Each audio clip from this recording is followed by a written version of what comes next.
mila famonjena. Misy olona ve tonga eto androany mila famonjena.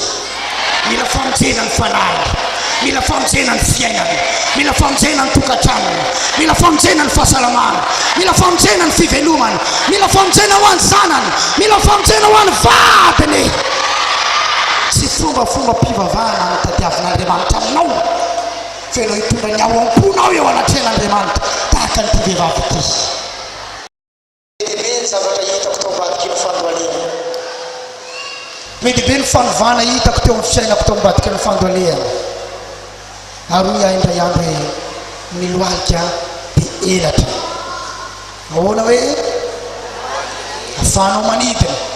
Arakaraky ny andoalehanao foana mitondran'Andriamanitra anao miakatra. Arakaraky ny andoalehanao foana mitondran'Andriamanitra anao misidina amin'ny fiainana ambonimbony hatrany. Na Jesosy aza nandoalika fa rehefa tonga ny fotoana mitady famonjena fa tsy mitady firinana. Ary mitoerana irompo ny famonjenan'Andriamanitra maro. Tena nanantana ity hatrany androany azoko ny famonjenaka ho tanako. Ary tsy miala amin'izany famonjena izany. Voafonja zao satria niaona tamin'i Jesosy fa tsy niaona tamina fiangonana. Halleluja!